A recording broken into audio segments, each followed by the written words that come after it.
कार्यशाला जो आनापानासती से निर्वाण की ओर जाने का जो मार्ग है, इस विषय पे हम अध्ययन करने वाले हैं। और इस अध्ययन का हमारा मूल आधार जो है अ, मध्यम निकाय से लिया हुआ जो आनापानसती सूत्र है, जो हमने सुबह थोड़ा पठन किया था। और मैंने कहा भी था कि आप थोड़ा उसको समय लेकर उसका पठन ज़रूर करें, क्योंकि जितना हम उसको पढ़ेंगे, उसके शब्द के साथ थोड़ा हम समीप जाएंगे, शब्द के अर्थों को थोड़ा समझने का प्रयास करेंगे, तो निश्चित ही 3 दिवस में जो विषय का हमारा उद्देश्य है, निर्वाण की ओर जाने का, हमने जो एक उद्देश्य बनाया है, और ये उद्देश्य हर एक उस व्यक्ति का है जो बुद्ध की शरण में जाता है, जो अपने जीवन में परम सुख को प्राप्त करना चाहता है। उन सभी का ये एक समान मार्ग है। जो भी बुद्ध होते हैं या जो बुद्ध के पथ पर चलते हैं, वो इसी पथ का अनुसरण करते हैं, जिसे हम आनापानसती कहते हैं, स्मृति से निर्वाण की ओर, सजगता से संपूर्ण सजगता की ओर। तो ये कोई मतलब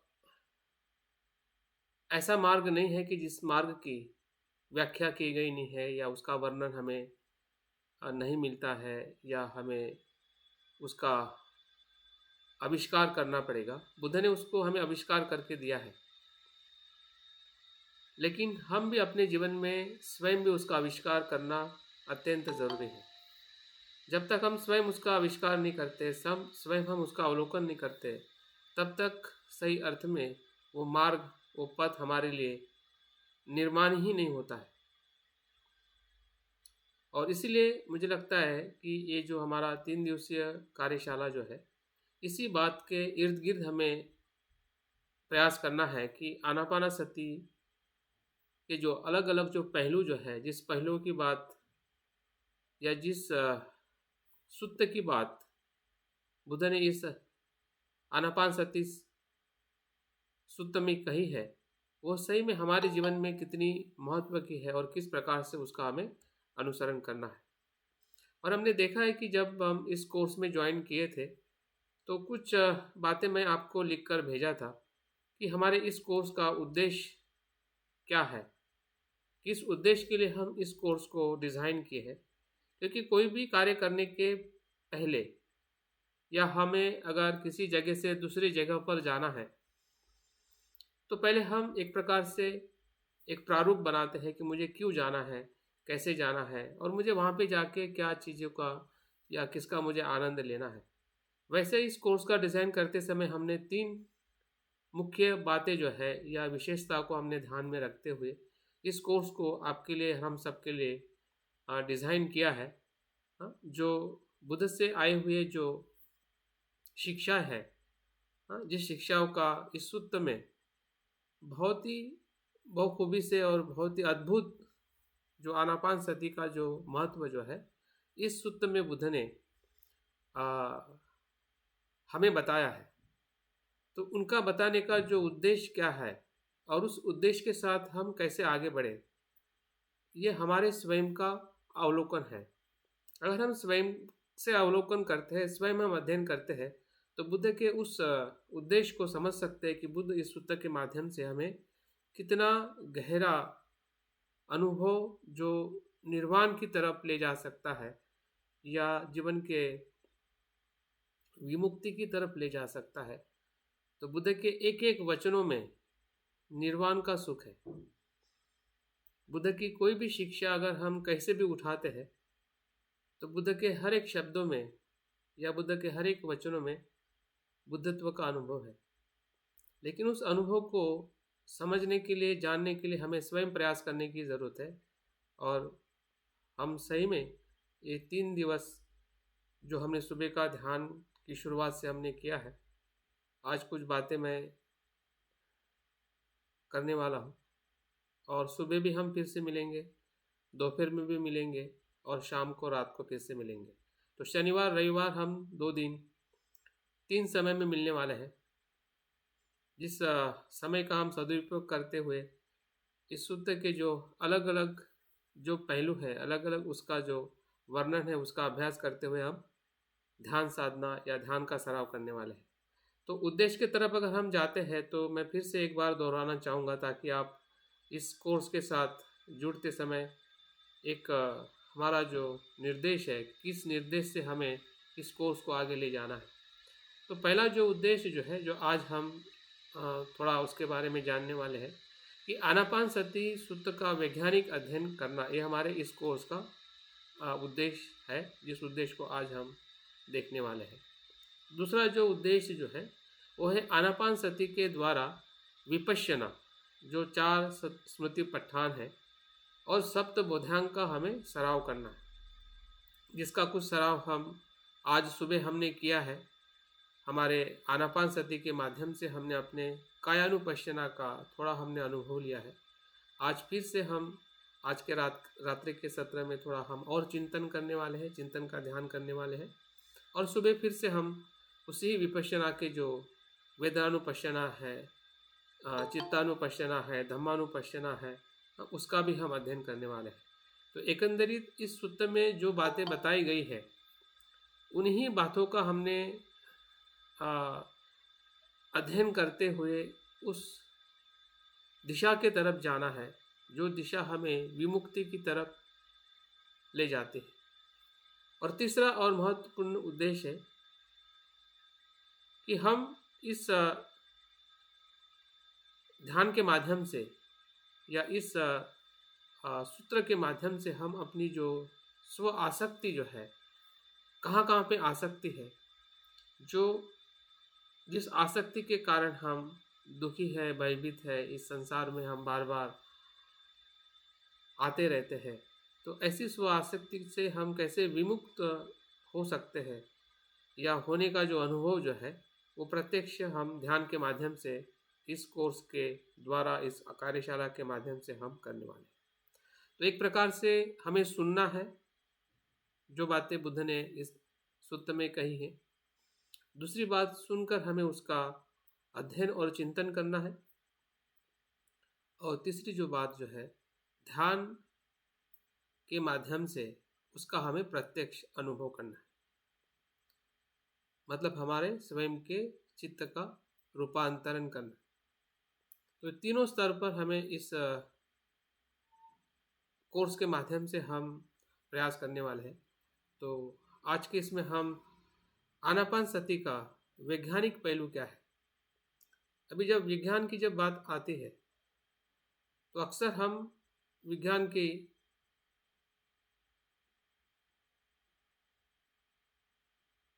का जो विकास जब से हुआ है, 18वीं शताब्दी से 19वीं, 20वीं और आज हम 21वीं शताब्दी में हम प्रवेश कर चुके हैं।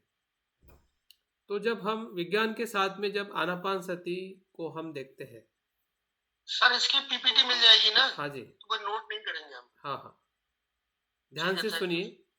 कुछ बातें अगर आप एक दो मुद्दे अगर लिखना चाहते हैं तो लिख सकते हैं, अदरवाइज हर एक शब्द लिखने की ज़रूरत नहीं है। अभी हम बुद्ध के आनापानसति सूत्रों को जब हम पढ़ते हैं तो बुद्ध ने बहुत ही गहराई से आनापानसति को अलग अलग पहलुओं को विश्लेषण करते हुए उसका वर्णन और उसका अनुभव करने के लिए हमें कहा है। तो अनुभव क्या, आज जो हम विज्ञान कहते हैं, फिर विज्ञान वो शरीर का हो, मन का हो, आध्यात्मिक जीवन का हो, हर एक पहलुओं में विज्ञान ने अपनी एक खोज और रिसर्च करते हुए उसके बारे में बहुत ही गहरा अध्ययन करके हमें बताया है।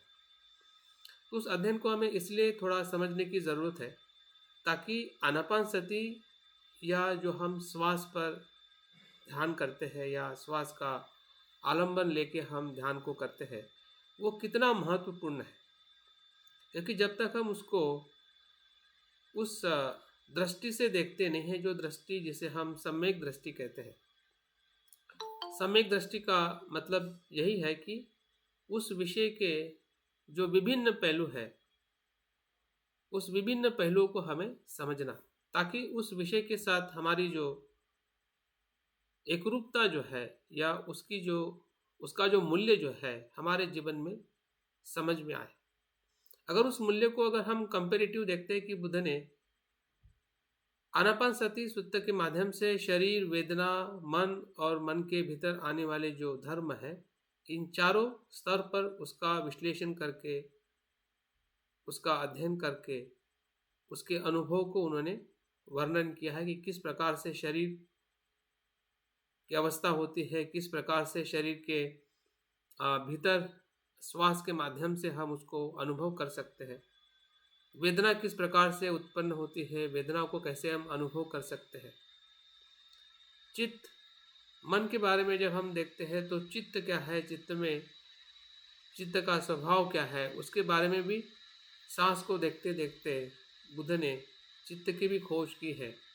और चित्त के भीतर जो उत्पन्न होने वाले जो कुशल और अकुशल संस्कार है, धर्म है, उसकी भी बुद्ध ने श्वास को देखते देखते खोज की है, जो हमें बुद्ध के वचनों में या बौद्ध धर्म के साहित्य में हमें पढ़ने सुनने को मिलता है और हम उसका भली भांति आचरण करके हम अपने जीवन को, अपने अस्तित्व को समझने का हम प्रयास करते हैं।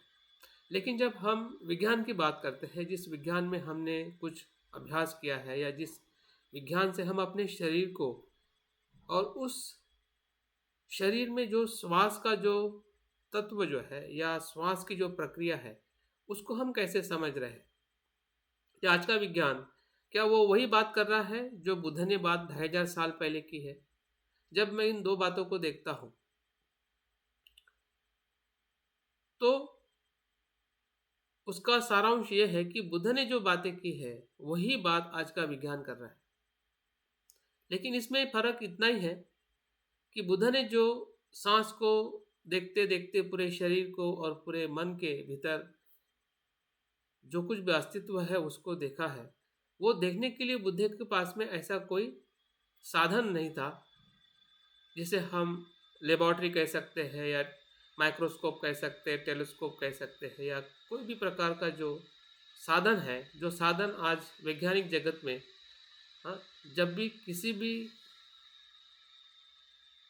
तत्व की अगर खोज की जाती है, जीव शास्त्र में हो, भौतिक शास्त्र में हो, तो उसकी खोज करने के लिए एक विशिष्ट प्रकार के संसाधन या तंत्र या लेबोरेटरी का इस्तेमाल किया जाता है, जिसके माध्यम से खोजा जाता है या उसका विश्लेषण किया जाता है कि शरीर हो या किसी भी भौतिक या मानसिक प्रक्रिया कैसी घटित होती है, उसके बारे में हमें बताया जाता है।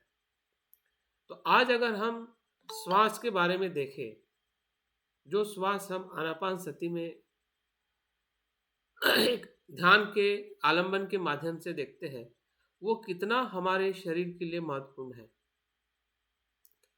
और वो शरीर को किस प्रकार से जीवन देता है और उसकी प्रक्रिया पूरे शरीर के साथ में कैसी जुड़ी हुई है। सामान्य तौर पे जब हम सांस को देखते हैं तो कभी कभी सांस को देखते देखते हमें सांस को देखने की भी इच्छा नहीं होती है, या हम बोर महसूस करते हैं, या उसके प्रति हमारी जो एक संवेदनशीलता होनी चाहिए जब हम ध्यान के तरफ या ध्यान को हम बैठते हैं। ये बताने का कारण यही है ताकि हमारे आनापानसति को हम और गहराई में लेके जा सकें। जब हम अपने वैज्ञानिक दृष्टिकोण से सांस का तत्व अगर हम समझते हैं कि वो शरीर के साथ या हमारे शरीर के जो भीतरी अंग है या हमारा जो मस्तिष्क है या हमारे रोज के जीवन में जो मानसिक तनाव है, चिंता है, इस सभी पे अनेक प्रकार की वैज्ञानिक खोज हुई है, रिसर्च हुआ है कि सांस किस प्रकार से शरीर के पूरे तंत्र को या शरीर के पूरी प्रक्रिया को सुचारू रूप से वो नियंत्रित करता है। और उस सांस के साथ जो जुड़ी हुई सभी हमारी शरीर की गतिविधियां जो है, और सिर्फ शरीर की गतिविधियां नहीं बल्कि हमारा जो मानसिक विकास है या मानसिक समस्या है या हमारी जो भावनिक समस्या है, वो कैसे एक दूसरे के साथ में जुड़ी हुई है। शरीर, सांस और हमारा मन, इसका जो तालमेल है या उसके बारे में आने वाले पिछले कुछ वर्षों से 10 या 20 वर्षों से इसके ऊपर बहुत सारा रिसर्च हुआ है। और इस रिसर्च के माध्यम से हम जान सकते हैं कि आनापानासति या श्वास की तरफ ध्यान देने से या सांस की तरफ ग्रहणशील होने से हम कैसे शारीरिक, मानसिक, भावनिक इन सभी बीमारियों से मुक्त हो सकते हैं। और ये चीज़ें बुद्ध ने 2500 साल पहले बताई है। लेकिन हम सांस को देखते समय या सांस का ध्यान करते समय हम इतने संवेदनशील नहीं होते हैं। और इसके कारण क्या होता है कि आनापानसति जो हमें गहरे अनुभव की तरफ ले जाने वाला जो मार्ग है, वो सिर्फ एक शुष्क, निष्क्रिय और एक प्रकार से काम चलाऊ बन जाता है कि हाँ, सांस को देख रहा हूँ, ध्यान कर रहा हूँ, अच्छा लग रहा है। लेकिन वो सही में क्या अच्छा है और क्यों हमने आनापानसति का ध्यान करना चाहिए, इसकी जो अलग अलग जो पहलुओं को अगर हम देखना चाहते हैं तो कुछ मैंने इसमें चित्र के माध्यम से भी कुछ समझाने का या कुछ बातें मैंने इंटरनेट से है, किताबों से है, और मुझे भी लगा कि इस बातों पे हमने ज़रूर चर्चा करनी चाहिए। हाँ, या उसके बारे में थोड़ा हमने समझने का प्रयास करना चाहिए कि हमारा जो श्वास का विज्ञान है, हाँ, या सांस की जो चलने वाली प्रक्रिया है कैसे घटित होती है और किस प्रकार से आज के आधुनिक वैज्ञानिक जगत में उसके ऊपर जो रिसर्च हुआ है या संशोधन हुआ है वो हमारे निश्चित ही काम में आ सकता है कि ताकि हम आनापानसति के ध्यान ध्यान के साथ और गहरे भाव से हम जुड़ सके और हम उस भावनाओं को समझ सके कि जिस भावनाओं से या जिस उद्देश्य से बुद्ध ने सांस को देखते देखते मन को शुद्ध करते हुए उन्होंने बुद्धत्व को या ज्ञान को प्राप्त किया है।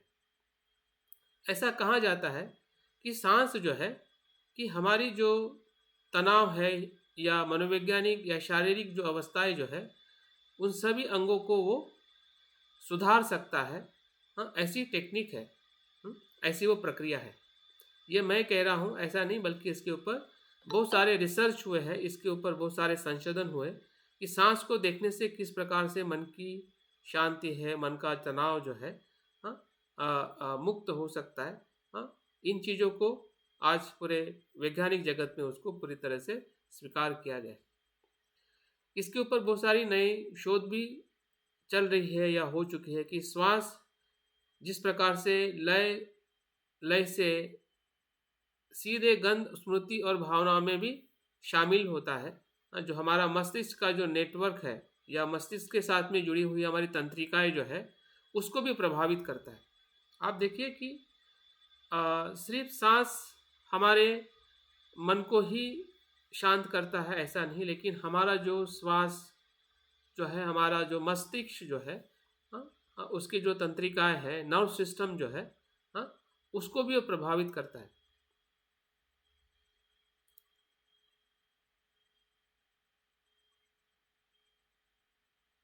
अगर हम सांस का महत्व देखते हैं कि अगर हम 8 मिनट तक अगर श्वास अगर नहीं मिलता है तो हमारे शरीर की जो अवस्था जो है मृतवत हो सकती है। जिस प्रकार से कोई भी गाड़ी चलाने के लिए हमें पेट्रोल और डीजल की आवश्यकता होती है, हाँ, उसी प्रकार से शरीर को चलाने के लिए मुख्य तौर पे हमारा जो सांस जो है ये बहुत ही महत्वपूर्ण है। इसको इस चित्र के माध्यम से भी बताया गया है कि आपका शरीर का श्वास कैसे नियंत्रित होता है। पहली बात तो हमने ये जानी है कि वो श्वास कितना महत्वपूर्ण है हमारे मस्तिष्क के लिए, हमारे नर्व सिस्टम के लिए, हमारे मन को नियंत्रित और मन को शांत करने के लिए। अभी दूसरा सवाल हम ये देख सकते हैं कि ये हमारे शरीर को श्वास कैसे नियंत्रित करता है। ये जो ब्रेन बताया गया है और ब्रेन के साथ जो हमारा श्वसन तंत्र है और हार्ट है या पूरे शरीर के जो विभिन्न अंग जो है वो सभी जुड़े हुए हैं। जैसे अगर हमने विज्ञान साइंस का थोड़ा अगर हमने अभ्यास किया है, हाँ, तो ये बताने का कारण यही है ताकि हम जब सांस लेते हैं या हम उसको जब जागृति से देखते हैं तो हमें उस उसके साथ में जुड़ी हुई जो विभिन्न जो अंग जो है उसका भी हमें एहसास होना चाहिए, या होने के लिए बुद्ध ने भी कहा है। जब हम कायानुपश्यना का जब हम ध्यान करेंगे, हाँ, तो जो वैज्ञानिक लोगों ने कहा है, हाँ, ये बुद्ध ने ही उस समय हमें कायानुपश्यना में बता दिया है। ऐसा नहीं है कि हम कुछ वैज्ञानिक लोगों से हम नया सीख रहे हैं, हाँ, लेकिन वैज्ञानिक लोगों ने क्या किया है कि उसको विजुलाइज कर दिया है। उन्होंने बता दिया है कि ब्रेन ऐसा है और ब्रेन के साथ में इस प्रकार से ये अंग जुड़ा हुआ है। इसलिए हमारे लिए बहुत एक लाभकारक है, ताकि हम उस बुद्ध की आनापान सती ध्यान साधना को हम और सहजता से और परिणामकारकता से कर सकें। क्योंकि सांस को देखना और सांस के साथ में जुड़े रहना, हाँ, ये हमारे मन को कभी कभी पसंद नहीं आता है। हमें लगता है कि सांस को देखना मतलब क्या, हाँ? तो सांस को देखने की जो आवश्यकता है और महत्व जो है वो किस प्रकार से हमारे पूरे शारीरिक विभिन्न अंगों के साथ में जुड़ा हुआ है। तो हमारा जो मस्तिष्क जो है, हाँ, जो पूरे ब्रेन को, जो ब्रेन स्टेम जो है वो श्वास केंद्र के किसी व्यक्ति के श्वास दर को नियंत्रित करने के लिए जिम्मेदार होता है। यह श्वास की मांसपेशियों को एक संदेश भेजता है जो उन्हें बताता है कि उन्हें कब सांस लेनी है। रीढ़ की हड्डियों के निकट स्थित मज्जा रीढ़ की हड्डियों को सांस लेने के लिए निर्देश करता है, और जो ब्रेन का जो निचला हिस्सा है, जो इसका हम आखिरी या निचला हिस्सा कहते हैं हमारे ब्रेन के, अगर हम 3 पार्ट करते हैं कि सामने वाला, बीच वाला और नीचे वाला, तो उस जगह से जो हमारा, जिसको टेक्निकल भाषा में मेडुला कहा जाता है, हाँ, ये हमारे पूरे श्वास तंत्र को नियंत्रित करता है। और ये भी सबसे महत्वपूर्ण हमें इस वैज्ञानिक खोज से, और हमें जब हम ध्यान करते हैं तो हमें अक्सर ये कहा जाता है कि श्वास को आपको नियंत्रित नहीं करना है। क्यों नहीं करना है? क्योंकि ये नेचुरल में नियंत्रित है नहीं। जो ब्रेन जो है, हाँ, ब्रेन के अंदर वो क्या, वो अपने आप चलता है। वो जो ब्रेन का जो हिस्सा जो है वो उसे अपने आप कंट्रोल में करता है, वो स्वचलित है। हाँ, श्वास क्या है? स्वचलित है।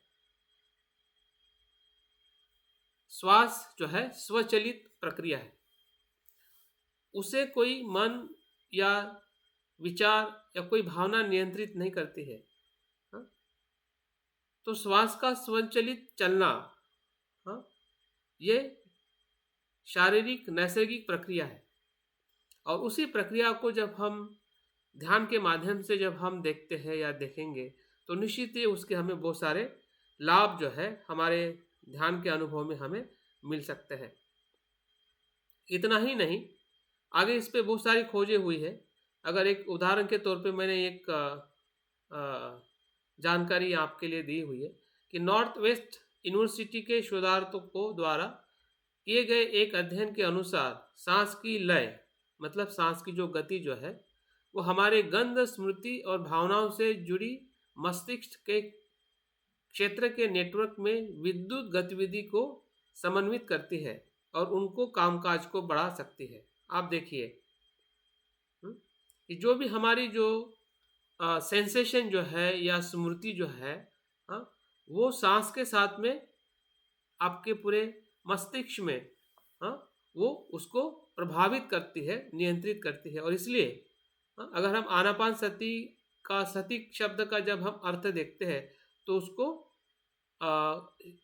स्मृति कहा जाता है, स्मरण शक्ति कहा जाता है, याद रखना कहा जाता है।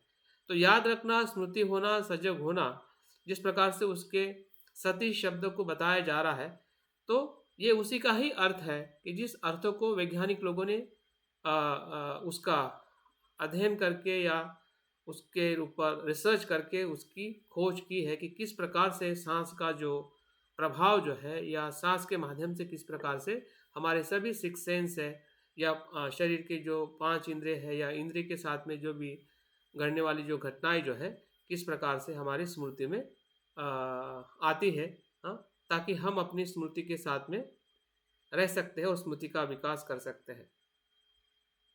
उसमें और एक जनरल जर्नल ऑफ न्यूरोसाइंस में एक प्रकाशित हुआ है, जिसके बारे में कहा गया है कि सुझाव है कि श्वास न केवल मस्तिष्क और शरीर को ऑक्सीजन की आपूर्ति करता है, बल्कि जटिल व्यवहारों को व्यवस्थित करने में मदद करने के लिए मस्तिष्क के क्षेत्र के भीतर कोशिकाओं की आबादी की गतिविधि को भी व्यवस्थित करता है।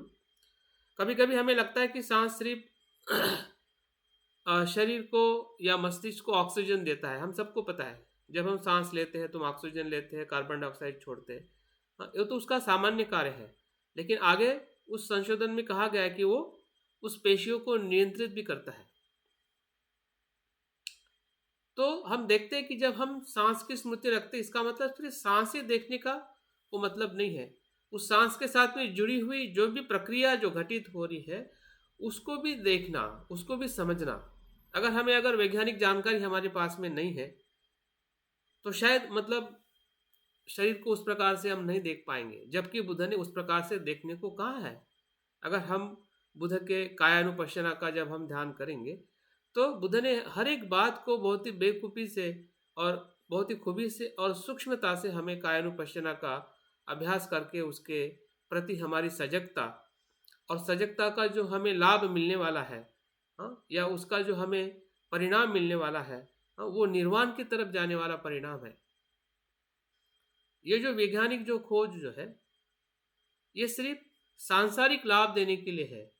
हाँ, इसकी अनुभूति हमें एक सांसारिक सुख या सांसारिक स्वास्थ्य या सांसारिक हमें लाभ मिलेगा, लेकिन जब यही ध्यान या यही अध्ययन जब हम बुद्ध की शिक्षा के आधार पर करते हैं या बुद्ध के उद्देश्य से करते हैं, तो यही शरीर, जिस शरीर और सांस को हम समझ रहे हैं, वही शरीर और सांस हमें निर्वाण के सुख की तरफ लेके जा सकता है।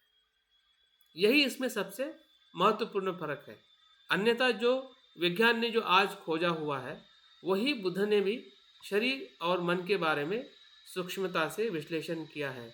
लेकिन अगर हम उसके उद्देश्य को देखें, तो सांसारिक उद्देश्य मर्यादित है, जो हमें रिसर्च करके या संशोधन करके जो बताया जाता है।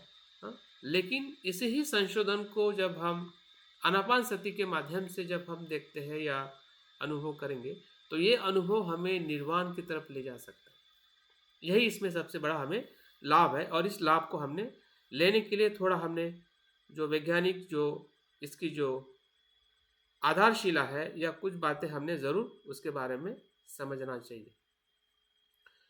आगे बहुत सारी इसके ऊपर खोजें हुई है कि ब्रीदिंग करने से या श्वास की तरफ ध्यान देने से, आनापान सति करने से हमारे मस्तिष्क का आकार भी बदलता है। कभी कभी हमने देखा है कि उम्र के साथ हमारा मस्तिष्क या बहुत सारी बीमारी में हमारे मस्तिष्क को काफ़ी ज़्यादा विकसित नहीं हो पाता है, और कहा जाता है कि अभी आपके लिए कोई भी ट्रीटमेंट नहीं है। लेकिन इसमें बहुत सारी खोजें हुई है, बहुत सारा इसके ऊपर संशोधन हुआ है कि ध्यान करने से, आनापान सति का ध्यान करने से शरीर के भीतर जो मस्तिष्क है उसका आकार भी बदला गया है या बदलने का संशोधन में आया हुआ है। और उसके बहुत सारे ब्रेन के जो इमेज का अध्ययन करके उन लोगों को इसका बदलाव पता चला है कि किस प्रकार से ध्यान करने से और विशेषतः आनापान सति करने से, स्मृति का सराव करने से मस्तिष्क में कैसे बदलाव हो रहा है या होने की पूरी संभावना है, जिसके वजह से मनुष्य अपने जीवन में और सुखी और संपन्न हो सकता है। उसी प्रकार से हमारे मेंटल, जैसे कि मैंने शुरुआत में ही कहा है कि मेंटल बेनिफिट्स भी इसके बहुत सारे हैं जब हम आनापान सति करते हैं। सांस लेने से या सांस के तरफ ध्यान देने से हमारे भीतर की जो चिंता है, भय है, इन आदि सभी मनोविकारों को ठीक करने के लिए आनापान सति का काफ़ी आजकल इस्तेमाल हो रहा है। तो ये चीज़ें इसलिए हमें समझनी है ताकि हम आनापान सति के मूल्य को, आनापान सति का जो हम बुद्ध की शिक्षा में जो हम अभ्यास करने जा रहे हैं, ये कोई सिर्फ एक पारंपरिक शिक्षा नहीं है, एक वैज्ञानिक शिक्षा है। और इसलिए बौद्ध धर्म को वैज्ञानिक दृष्टिकोण से देखना, ये अपने आप में ही हमारी स्वयं की जिम्मेदारी है। सिर्फ इतना मानने से नहीं चलेगा कि बौद्ध धर्म वैज्ञानिक दृष्टिकोण रखता है, लेकिन हमने भी विज्ञान की दृष्टिकोण को बौद्ध धर्म में पहचानना चाहिए, उसका हमें लाभ लेना चाहिए। हाँ, ताकि जब हम अपनी आंखों से उस लाभ को देखते हैं, पढ़ते हैं, सुनते हैं, तो हमारी जो ग्रहणशीलता जो है या हमारा जो चिंतन जो है और गहरा हो जाता है। और चिंतन गहरा नहीं होने का कारण भी यही है, क्योंकि हम ऊपरी ऊपरी तौर पे हम बुद्ध की शिक्षा को समझते हैं या जानते हैं, लेकिन उसके बहुत सारे जो आज के युग में जो उसके लाभ या उसके ऊपर संशोधन हुआ है, उस पहलू को भी थोड़ा तो भी हमने जानने का प्रयास करना चाहिए। भले हम वैज्ञानिक ना बने, लेकिन हम अपने जीवन में बुद्ध होने की जो हमारी क्षमता है उसको विकसित करना ही वैज्ञानिक होना है। हम्म? क्योंकि बुद्ध की क्षमता ही अपने आप में वैज्ञानिक सोच है। तो उस सोच के साथ अगर हमें आगे बढ़ना है तो निश्चित ही हमें थोड़ा इसके साथ जुड़ी हुई जो वैज्ञानिक फैक्ट्स है, उसको भी हमने ज़रूर जानना आवश्यक है, ताकि हम अपने इस ध्यान से या इस आनापान सति सूत्र का अध्ययन करने का मतलब ये नहीं है कि सिर्फ बुद्ध के विचारों को ही सुनना है। बुद्ध स्वयं कहते हैं कि मेरे अलावा भी जो अच्छे विचार है या अच्छी कुछ बातें हैं कि जो आपके लोभ द्वेष मोह को दूर करने के लिए अगर मदद हो सकती है, तो समझ जाए कि वो बुद्ध की शिक्षा है। भले बुद्ध ने नहीं कही हो, बुद्ध के वचनों में वो संदर्भ नहीं आया हो, बुद्ध के वचनों में वो शब्द नहीं आया हो, लेकिन वो शब्द, वो खोज, वो शिक्षा अगर हमारे लोभ द्वेष मोह को मुक्त करने के लिए अगर मदद करती है, तो उन सभी बातों को हमने खुले मन से उसको अध्ययन करना चाहिए, थोड़ा जानने का प्रयास करना चाहिए, ताकि हम अपने बुद्ध की शिक्षा को आज के परिप्रेक्ष्य में समझ सके। और अगर हम इस प्रकार से अगर हम आनापान सति को समझते हैं, तो हमारे सामने जो चैलेंज है नई जनरेशन का, उसको हम सेटिस्फाइड कर सकते हैं कि भाई आनापान सति क्यों करना चाहिए। अभी आप बोलोगे कि चलो ये बौद्धों का ध्यान है, मन लगता है, लेकिन इतना कहने से वो आपका नया जनरेशन के बच्चे सुनने वाले नहीं हैं। उनको थोड़ा ब्रेन के बारे में बताना पड़ेगा, ब्रेन का फंक्शन किस प्रकार के आनापान सति के साथ जुड़ा हुआ है, शरीर के भीतर जो बदलाव होता है, ब्रेन में बदलाव होता है, मेमोरी और कंसंट्रेशन में बदलाव होता है, वो किस जगह से मतलब उसका जुड़ाव है। और इस प्रकार से अगर हम आने वाली जो हमारी यंग जनरेशन को अगर हम आनापान सति और शारीरिक और मानसिक लाभ किस प्रकार से होते हैं, इस प्रकार से अगर उनको बताते हैं, तो निश्चित ही है वो ध्यान की तरफ आकर्षित होंगे। और हमारा लाभ तो उनको ही मिलना है। हम किसके लिए काम करने वाले हैं, किसके लिए हम मदद करने वाले हैं? आने वाली जनरेशन के लिए। लेकिन आने वाली जनरेशन अगर इस प्रकार के थॉट की है और वो थॉट अगर हमारे पास में है ही नहीं, कि उसकी ज़रूरत अगर हम नहीं समझ रहे और हम बस आनापान सति के उसी फार्मूले को कर रहे हैं, तो हो सकता है कि उसका लाभ हमें मिल रहा है, हमें मिल सकता है। उतना भी हमें लाभ नहीं मिलेगा जितना लाभ सही अर्थ में बुद्ध ने उस आनापान सति से हमें बताया गया है, कि जो हमें निर्वाण की तरफ ले जा सकता है। अगर मैं संक्षिप्त में बात करूं कि आनापान सति के जो लाभ जो है, जो अभी तक हमने बात की है, उसका अगर कंक्लूजन मैं करता हूं, तो शारीरिक लाभ को हमने सबसे पहले समझना चाहिए कि जो हमारा मस्तिष्क जो है अनेक प्रकार के हार्मोन्स विकसित करता है। और जब आनापान सति जब हम ध्यान करते हैं, तो सबसे जो महत्वपूर्ण जो हार्मोन्स जो है, जिसे हैप्पीनेस हार्मोन्स कहा जाता है, वो हमारे बॉडी में रिलीज होता है। अभी ये हार्मोन्स रिलीज होने के लिए किसी भी प्रकार का फूड या किसी भी प्रकार से कुछ भी करने की ज़रूरत नहीं है। श्वास को देखते देखते ही वो हार्मोन्स रिलीज होता है, और वो हैप्पीनेस हार्मोन्स, जिसे हम प्रीति की अवस्था कहते हैं या प्रसिद्धि की अवस्था कहते हैं शब्दों में, तो यही हार्मोन्स है। और ये हार्मोन्स रिलीज होने की वजह से हमारी सभी जो बॉडी में जो भी वीकनेस है, बॉडी में जो कुछ भी तनाव है या दर्द है या समस्या है, धीरे धीरे ठीक होने लगती है। अगर वो हार्मोन्स अगर रिलीज ही नहीं हो रहा है, हम आनापान सति कर रहे हैं और हमें पहचान में ही नहीं आ रहा है कि हार्मोन्स का क्या कहाँ पे एग्जिस्टेंस है, तो हमें उसका जो लाभ मिलना चाहिए वो लाभ से हम परिचित नहीं हो पाएंगे। इसलिए जो वैज्ञानिक लोगों ने जो खोजा है और उसके ऊपर रिसर्च करके बताया है कि किस प्रकार से ध्यान करने से इस प्रकार के हार्मोन्स रिलीज होते हैं। हमारे शरीर में जो भी जहर, पेशियों में जो जहर जिसको हम टॉक्सिन्स कहते हैं, जैसे हम सांस लेते हैं और छोड़ते हैं, तो छोड़ने का मतलब क्या है कि हर पेशी के भीतर जो कार्बन डाइऑक्साइड है या जहर है, उसको जहर को बाहर लाता है। मतलब बाहर लाता है मतलब हम शुद्ध हो जाते हैं, वो पेशी फिर से शुद्ध हो जाती है, फिर से जीवित हो जाती है, पुनर्जीवन मिलने लगता है। हाँ, तो ये भी हमारे शरीर के लिए, जहाँ कहीं भी हमारी बीमारियाँ हो, इसके ऊपर बहुत सारे रिसर्च हुए हैं। अभी उस रिसर्च के बारे में हमें थोड़ा और अध्ययन करना पड़ेगा। हाँ, कि सभी प्रकार की बीमारियाँ भी इससे ठीक होती है। हमारी जो शारीरिक जो रोग प्रतिकारात्मक शक्ति है, जिसे इम्यूनिटी कहते हैं, ये भी इससे बढ़ती है। शरीर में अगर कोई हमें पेन है, दर्द है, अगर आपने देखा होगा कि जब हम आनापानसति करते हैं और कहीं पे पैर पे दर्द होता है, सर पे दर्द होता है, तो धीरे धीरे वो दर्द चले जाने लगता है। क्यों चले जाने लगता है कि हम जागरूक होने लगते हैं। हाँ, जैसे जैसे सांस को प्रति हम जागरूक होते हैं तो दर्द भी धीरे धीरे रिलीज होने लगता है, क्योंकि उस स्मृति से वो दर्द की जो अनित्यता जो है वो हमें अनुभव होने लगती है। और इसीलिए वैज्ञानिक तौर पे बताया जाता है कि शरीर से दर्द मुक्त होता है, शरीर में ऊर्जा का संतुलन होता है, हमारा पाचन तंत्र अच्छा होता है। हाँ, सभी प्रकार के जो क्रोनिकल बीमारियां हैं, जो आजकल ब्लड प्रेशर हो, डायबिटीज़ हो, हाँ, इन सभी बीमारियों में हम कितने त्रस्त है, ग्रस्त है, और हम कितने सारे इसके अंदर हमारा समय, पैसा और क्या कहते हैं कि सब कुछ ऊर्जा हमारी उसी में चली जाती है। हाँ, तो ये क्रोनिकल बीमारियों से अगर हमें मुक्त होना है, या जो भी डिसीज है, बीमारी या रोग है, ये आया कहाँ से है? कहीं ना कहीं हमारे शरीर को हमने सही तरीके से नहीं समझने के कारण आया है।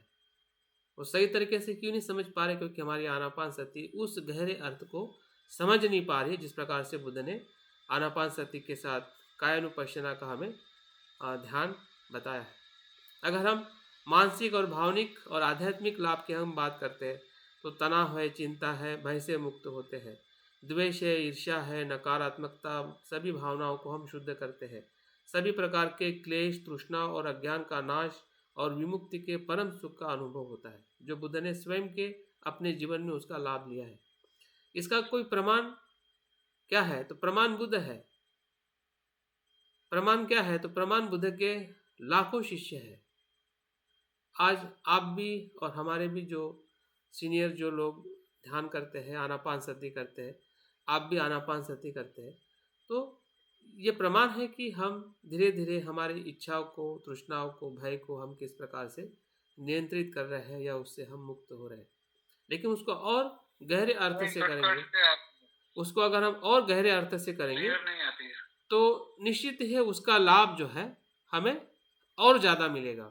हाँ, अगर हम उसको उस परिणाम कारकता से अगर हम ध्यान नहीं करेंगे, तो शायद जो लाभ आध्यात्मिक या इवन मानसिक लाभ भी हमें बड़े मुश्किल से मिलता है। हम इतने समय से ध्यान कर रहे हैं, लेकिन हमारी चिंता भय वैसी की वैसी घूमती रहती है। क्यों घूम रही है?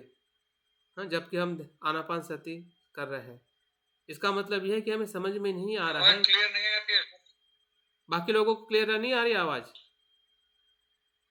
आप लोगों का नेटवर्क आ रही है सर, क्लियर आ रही सर, आ रही राबी जी, क्लियर है ठीक एकदम है, क्लियर, ठीक है, एकदम क्लियर। Thank you.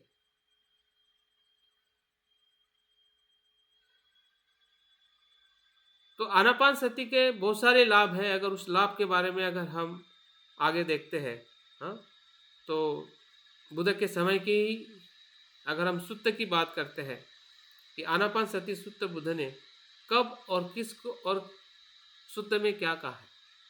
अभी तक हमने जो बातें की है कि बुद्ध की जो वचन, बुद्ध का जो वचन जो है, या बुद्ध की जो आनापान सती जो है, उस आनापान सती से जो आज वैज्ञानिक जो खोजें हुई है, वैज्ञानिक जो संशोधन हुआ है, आनापान सती करने के बाद शरीर और मस्तिष्क, ब्रेन या भावना और मन के विकारों पे कैसे कार्य होता है, तो अभी हम डायरेक्ट बुद्ध के सूत्र को ही समझते हुए हम उसका अवलोकन करने का प्रयास करेंगे। लेकिन याद रखिए, जो वैज्ञानिक तौर पे भी जो हमने देखा है उसको भी हमने अपने ध्यान के भीतर समझते हुए उसका अभ्यास करना चाहिए, ताकि हमारी आनापान सती और मजबूत और गहरी हो सके। अगर हम आनापान सती सूत्र की पृष्ठभूमि को देखते हैं तो जैसे कि मैंने शुरुआत में ही कहा कि यह सूत्र मध्यम निकाय के पुस्तक से या ग्रंथ से लिया हुआ है। और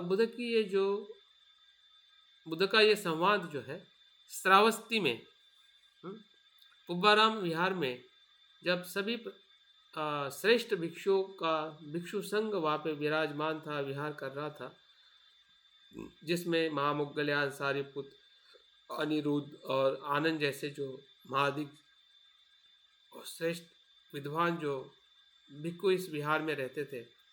और उस विहार में रहने वाले भिक्षु संघ को बुद्ध जो है संबोधित करते हैं।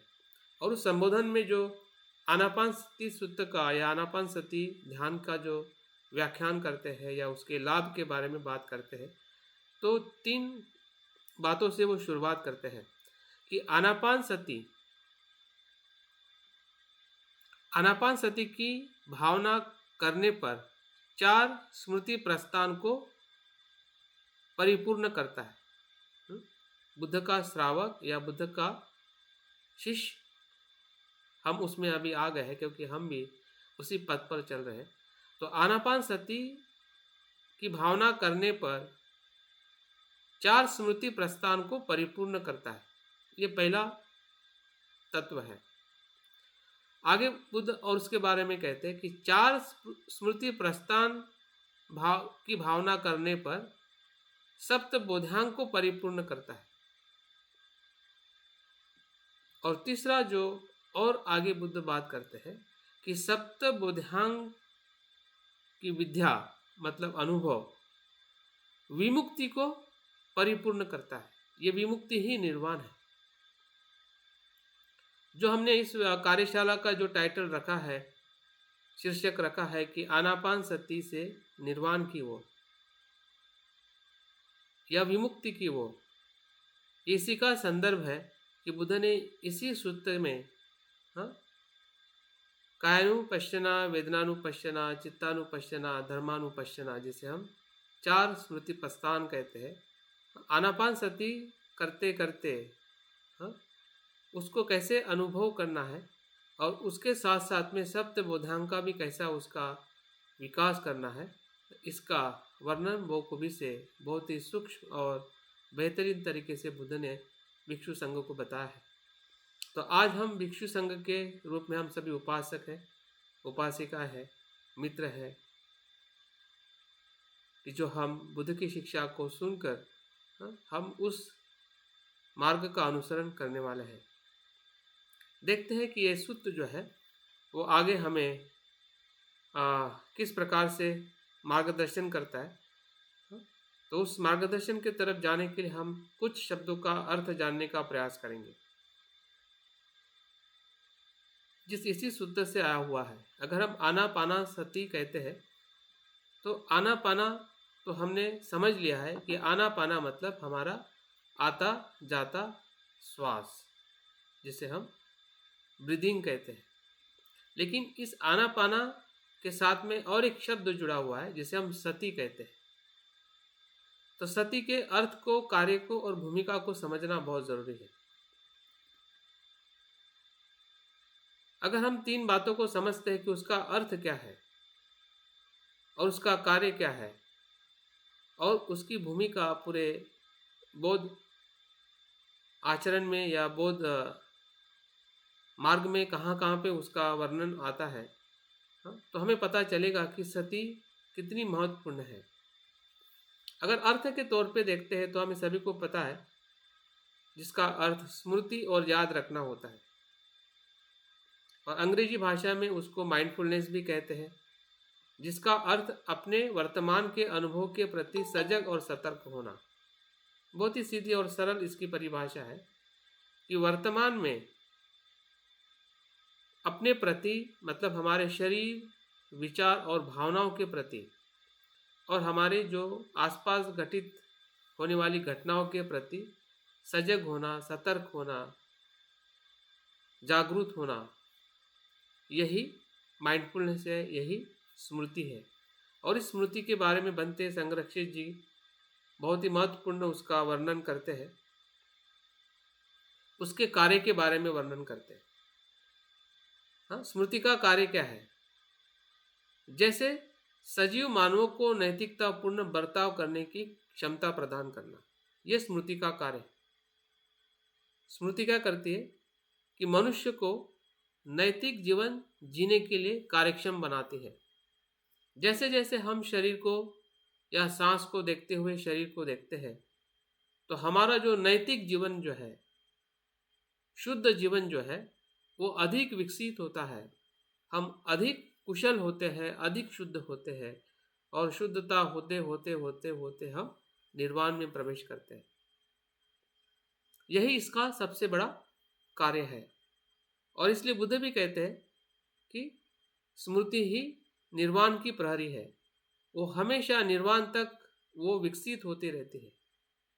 अभी इसके बहुत सारे पहलू हैं। जब हम अभ्यास करेंगे स्मृति के बारे में, 4 स्मृति प्रस्थान के बारे में, तो उसका कहाँ कहाँ पे किस प्रकार से अनुभव करना है, वो हमें प्रत्यक्ष रूप में उसको हम समझेंगे। लेकिन उसका जो कार्य जो है, उस कार्य से हमें परिचित होना बहुत ज़रूरी है, ताकि हमारा जो ध्यान करने का जो हमारा उद्देश्य है, वो सिर्फ सांस को देखना नहीं है। सांस तो एक आधार है, क्योंकि वो हमेशा वर्तमान में रहता है। इसलिए सांस को देखकर हमें उसके आसपास में जो चीज़ें हमें समझनी है, देखनी है, उसको हमें जानना है। सांस को देखते देखते हमारे शरीर को देखना है, सांस को देखते देखते हमारे हर एक पेशियों को देखना है, सांस को देखते देखते हमारे विचारों, भावनाओं, वेदनाओं को, और इतना ही नहीं तो संपूर्ण धर्म जो है उसी के आसपास में विकसित हो रहा है, सांस के आसपास में विकसित हो रहा है। क्योंकि सांस ही है कि जो हमेशा वर्तमान में रहता है, और सत्य हमेशा वर्तमान में ही होता है।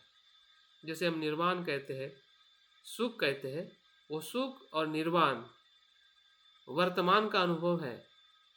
और इसीलिए सांस को हमें ध्यान के माध्यम से समझना बहुत ज़रूरी है कि सांस ही हमारा निर्वाण है। हाँ, अगर हम उस उद्देश्य से सांस को देखने का प्रयास करते हैं। बनते संरक्षित जी और उसके बारे में कुछ बातें करते हैं कि दरअसल सचेतन के उपयोग से स्मृति तक पहुंचना और स्मृति से जुड़ी हुई भावनाओं से हमारे चारों ओर विश्व को प्रतिसाद देना, यही स्मृति का कार्य है, और यही आध्यात्मिक विकास का मुख्य उद्देश्य है।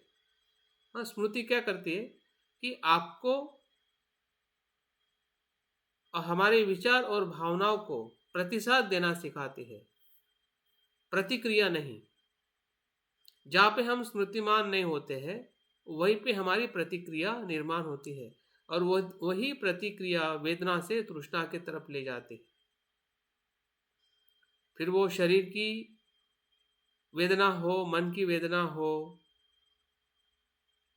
भूतकाल की हो, वर्तमान की हो, भविष्य की हो, किसी भी प्रकार की वेदना हो, किसी प्रकार की भी घटना हो, स्पर्श से जो घटित होता है वही वेदना है।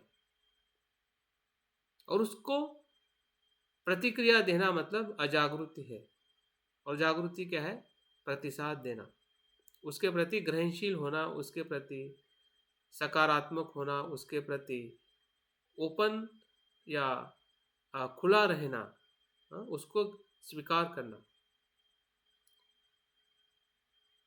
जागृति के साथ उसको महसूस करना। तो ये जैसे जैसे हम उसका अभ्यास करेंगे, जैसे जैसे हम उसका सराव करेंगे, तो हमें उसकी जो अलग अलग जो उसके पहलू जो है आनापान सती से स्मृतिमान होने के, जागरूक होने के, वो हमारे शरीर और बाकी सभी स्तर पर हम उसका अनुभव करेंगे, और वही अनुभव हमें आगे निर्वाण के सुख की तरफ हमें आगे ले जाएगी। और इसकी भूमिका की अगर हम बात करते हैं, अगर हमने अभ्यास किया है और हमें पता है कि स्मृति जो है अष्टांगिक मार्ग के 7वें अंग में है, पंचेंद्रिय में भी स्मृति है, पंचबल में स्मृति है, सतिपट्ठान में जो 4 प्रकार की स्मृति है, और सप्तबोधांग में भी स्मृति है। तो इन सभी बुद्ध की शिक्षाओं में हम जो अलग अलग स्वरूप में, अलग अलग शिक्षाओं में हम स्मृति को देख रहे हैं, हाँ, इसका मतलब यह है कि स्मृति का जो महत्व जो है, हाँ, अष्टांगिक मार्ग में भी है, सप्तबोधांग में भी है, पंचेंद्रिय में भी है, पंचबल में भी है। तो एकंदरित बुद्ध की संपूर्ण शिक्षाओं के केंद्र में स्मृति है, और स्मृति का विकास करना ही बुद्धत्व का और निर्वाण का अनुभव है। तो इस प्रकार से अगर हम स्मृति के अभ्यास को हम देखते हैं और समझते हैं, तो निश्चित ही है कि हमारा जो ये कोर्स जो है वो उस दिशा की तरफ जरूर जा सकता है जिस दिशा की तरफ हम इस कोर्स को ले जाना चाहते हैं। तो मुझे लगता है कि यहाँ पे मैं अपनी बात को पूर्ण करना चाहूँगा, और जो हमारा ध्यान का या चिंतन का जो ध्यान जो है वो हम 2 मिनट के बाद हम शुरू करते हैं। अगर आप लोगों के कुछ अगर प्रश्न है या कुछ बातें अगर आपको अस्पष्ट हुई है जो अभी तक बताई है, या स्पष्ट हुई है, तब भी आप बात कर सकते हैं कि हाँ कुछ बातें समझ में आई है, क्योंकि आपकी समझदारी ही हमें आगे ले जाने के लिए हमें मदद कर सकती है। तो आप आपके कमेंट्स को आप दे सकते हैं। और बहुत ही आनंददायक और ऐसी बात बता दी आपने अभी ये कि इसका बहुत विस्तृत लेवल पर तमाम लोगों को ये शिविर मिलना चाहिए। बिल्कुल, थैंक यू। मुझे लगता है कि ईमानदारी से अगर लोग इसको करेंगे तो उनके जीवन का काम हो गया। राइट राइट राइट, साधु साधु, ऐसा मतलब महसूस होता है मुझे। तो इसके लिए आपका बहुत बहुत पुण्यानुमोदन और धन्यवाद। और बाकी जितने लोग जुड़े हैं उनका भी मैं बहुत पुण्यानुमोदन करता हूँ कि वो इसके लाभी हों और दूसरे लोगों को लाभी होने में आपके द्वारा मदद करें। बिल्कुल बिल्कुल बिल्कुल, थैंक यू। और कोई कमेंट्स या कुछ? हाँ सर, जय भीम, नमो बुद्धाय। हाँ दीप्ति जी बोलिए। सर हाँ, आनापान सती से वर्तमान में रहना, बहुत सारी चीजें हम समझ रहे हैं, लेकिन मैं खुद को देख रही हूँ ये शारीरिक जो एक दर्द बना रहता है, जैसे आपने बोले कि धीरे धीरे वो सब गायब हो जाता है, खत्म हो जाता है। यानी कि मैं खुद को देख रही हूँ, माने मैं आनापान सती को जरा भी टच नहीं कर रही हूँ, क्योंकि मेरा ये दर्द बना ही रहता है। मुझे समझना है सर, मुझे आगे की क्लास और माने समझ में माने मुझे बहुत महत्वपूर्ण होगी, मैं इसको और अच्छे से गहनता से समझ पाऊंगी आनापान सती यानी क्या। बिल्कुल बिल्कुल सही बात है, थैंक यू।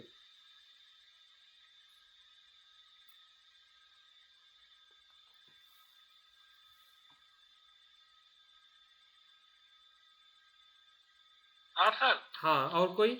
हाँ जय भीम सर, नमो बुद्धाय। हाँ जय भीम, नमो बुद्धाय।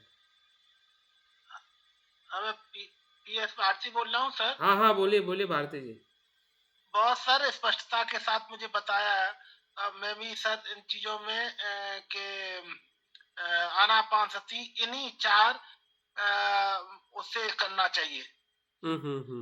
काया के हिसाब से काया में ही परिणाम पहले आएंगे सर। हाँ जी हाँ जी। तो काया में सभी मन है, सब कुछ जुड़ा हुआ है काया में, तो कायानुसति से बहुत से रोग गायब हो जाएंगे। ये बात बिल्कुल वैज्ञानिक सही बात बताई है सर। हाँ जी, और हम कर तो मैं बहुत पुण्यानुमोदन करना चाहता हूँ सर। और मुझे पास समय नहीं है सर, आपके तो हर एक शिविर को अटेंड करने की इच्छा करती है मेरी। कोई दिक्कत नहीं। अब मेरे ठीक है, जय और भीम सर, धन्यवाद। Thank you. और कोई एक दो मित्रों को, बहनों को भी जय भीम। Thank you. जय भीम सर, नमो बुद्धाय। हाँ जय भीम, नमो। सर आपने आज बहुत अच्छी जानकारी दी है कि आनापान सती से ब्रेन में भी बदल होता है और पूरी बॉडी में भी जो बदल होता है, ये इतना समझ में नहीं आया था।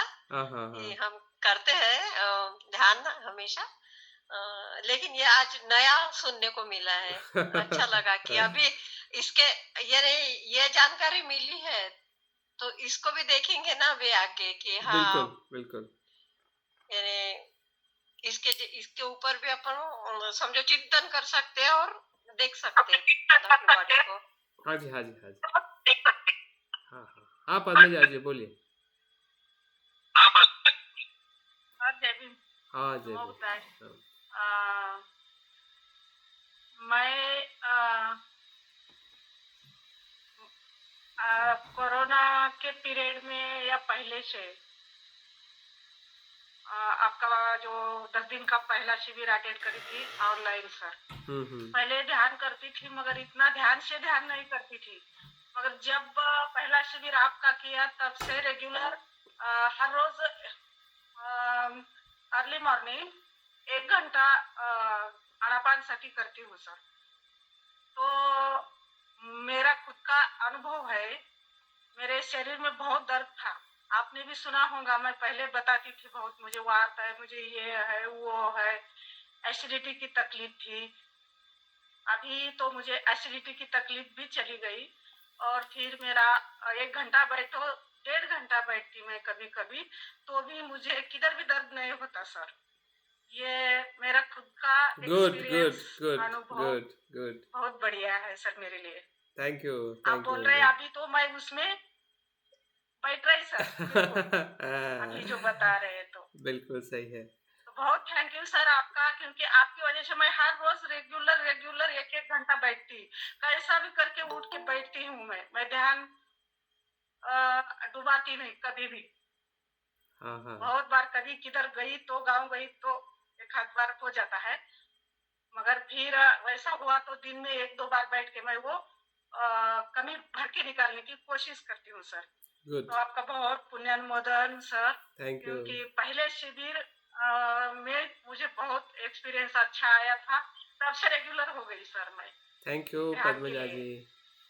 हाँ, देखिए तभी यही एक्सपेरिमेंट है। एसिडिटी और वो दर्द कम हुआ सर। जो हम एक्सपेरिमेंट या जो संशोधन हुआ है, ऐसे पेशेंट पे ही संशोधन हुआ है कि सही में इसका लाभ होता है, नहीं होता है। तो हमारे सामने पद्मजा जी है और मैं खुद भी जब से आनापानसती इस प्रकार से कर रहा हूँ, तो मुझे भी काफ़ी लाभ है, शारीरिक, मानसिक और वो चीज़ें सहजता से समझ में आती हैं। तो सभी के साथ ऐसे ही होता है, होगा, अगर हम आनापानसती को क्योंकि बुद्ध की शिक्षा है, वैज्ञानिक शिक्षा है, और जो भी हम कुछ संदर्भ हमने वैज्ञानिक लिया है वो सिर्फ एक जानकारी के लिए है, लेकिन हमें स्वयं ही वैज्ञानिक होना है। जिस प्रकार से पद्मजा जी ने कहा है कि हम स्वयं ही अपने शरीर को देखते देखते, हाँ, वो चीज़ें हमें अनुभव होने लगती है जो बुद्ध ने कही है, जो हमें दुख से मुक्त करती है, मन की बीमारियों से मुक्त करती है, और इतना ही नहीं, हमें निर्वाण के परम सुख का स्वाद भी चखाती है। तो ठीक है, अभी हमारे पास 20 मिनट है, 15 से 20 मिनट, तो उसमें हम चिंतन का ध्यान करने वाले हैं, जो कायानुपश्यना का चिंतन हम करने वाले हैं। तो ध्यान के लिए थोड़ा आप बैठ सकते हैं, अगर आपको आंखें खोल के बैठना है तो आंखें खोल के भी बैठ सकते हैं आप, क्योंकि ये चिंतन है, मतलब वो आपकी चॉइस है कि आप आंखें बंद करके भी चिंतन कर सकते हैं, आंखें खोलते हुए भी चिंतन कर सकते हैं। और चिंतन कैसे करना है वो थोड़ा मैं आपको गाइड करते रहूँगा, लेकिन लेट के चिंतन मत करें, क्योंकि समय अच्छा नहीं है। लेटोगे तो फिर सुबह ही जगोगे। तो टेक के बैठ सकते हैं, चेयर पे बैठ सकते हैं, आराम से बैठ सकते हैं।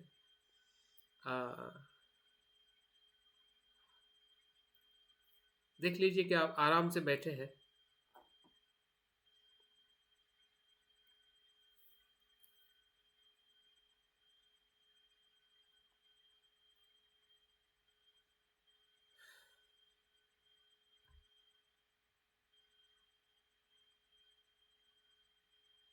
अगर आप आंखें बंद कर रहे हैं तो आंखें बंद कर सकते हैं, जो अनुकूल रखता आपको अगर लगता है तो।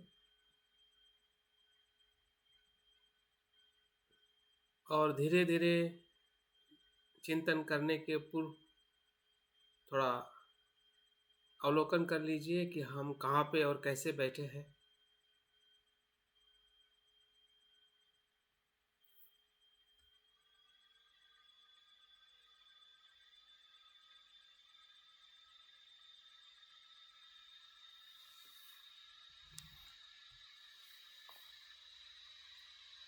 और शरीर का भी अवलोकन करें कि आप किस अवस्था में बैठे हैं, आपके पैर कैसे रखे हुए हैं, हाथ, आपकी रीढ़, आपकी पीठ, आपका चेहरा।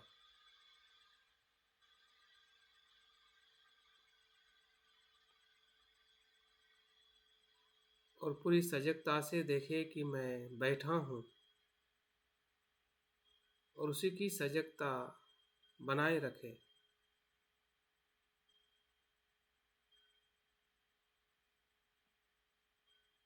ये काया की बहुत ही सामान्य स्मृति है कि अगर हम बैठे हैं तो मैं बैठा हूँ, इसकी स्मृति रखें। आपने जैसे भी पैर रखे हैं, दाहिना बाया, जहाँ पे स्पर्श हो रहा है, आपके शरीर का जो आकार है, जहाँ पर आप बैठे हैं, आपका बैठने का ढंग, आपकी बैठक अगर सुखद है तो हमें महसूस हो रही है कि मैं सुख से बैठा हूँ। अगर कहीं दर्द है, दुखद है, तनाव है, तो वो भी हमें महसूस हो रही है।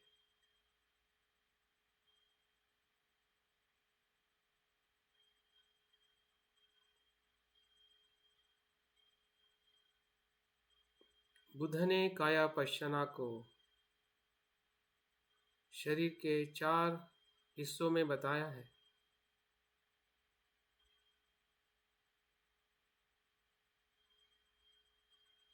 जिसे इरियापत कहते हैं।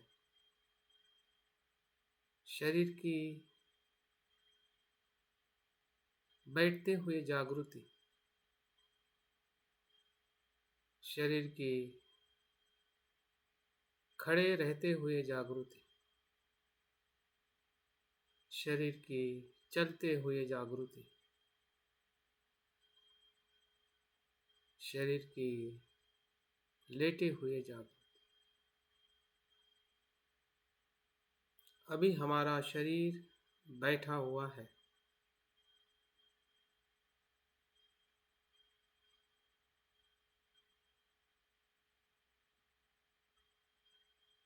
और बैठने की सभी प्रक्रिया को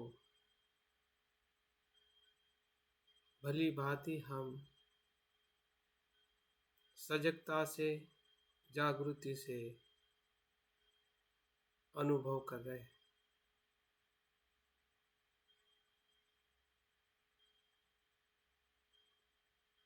कि मेरा शरीर बैठा हुआ है।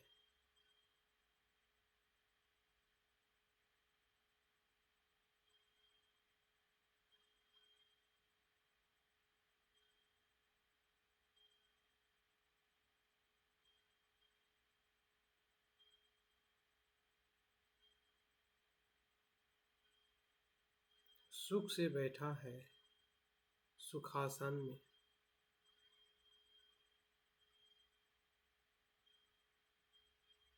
ध्यान की अवस्था में।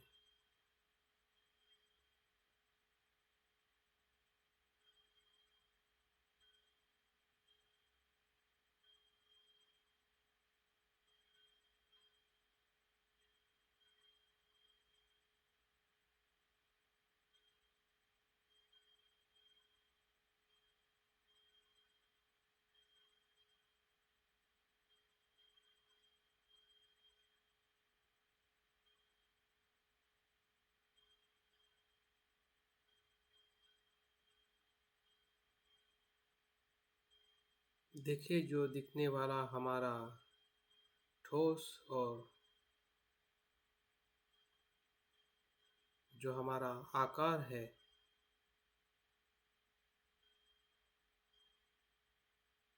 जिस शरीर को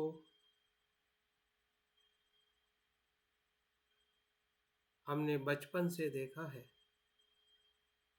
उसका आकार बदलते हुए, उसका रूप बदलते हुए।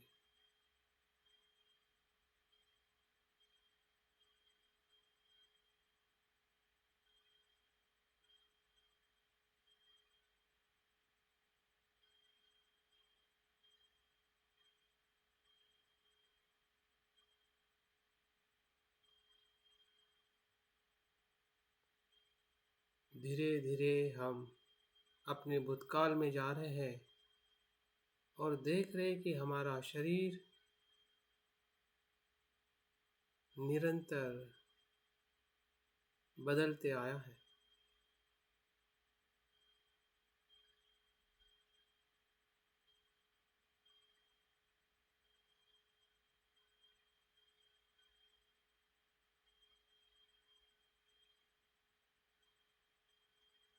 जो हमारा बाहर का रूप या भीतर का रूप, जिस रूप से हम आसक्त होते हैं,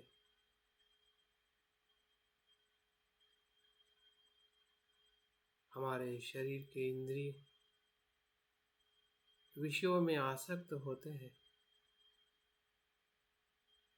रूप के प्रति आसक्त होते हैं।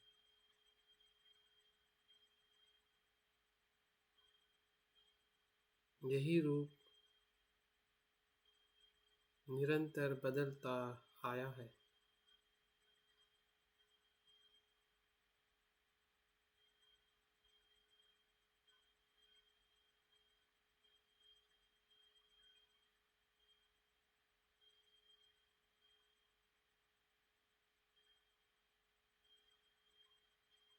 बुद्ध कहते हैं कि काया में काया पश्यिनी बन के रहिए। काया को काया महसूस करें।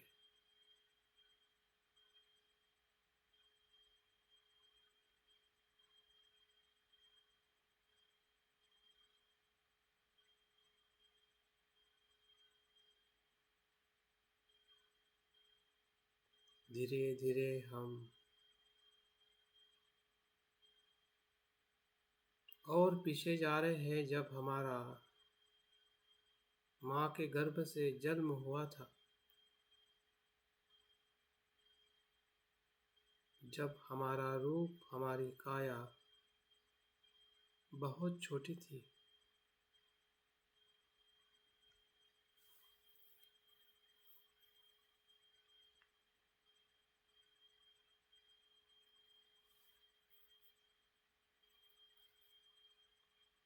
और हमारे जन्म से ही हमने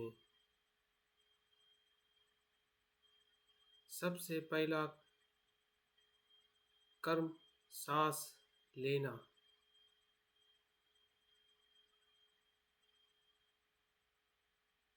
हमने शुरू किया था।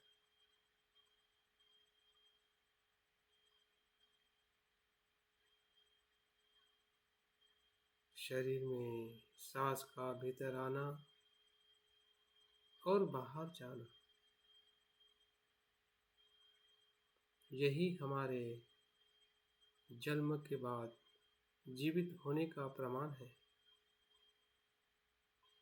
तब से लेकर अभी तक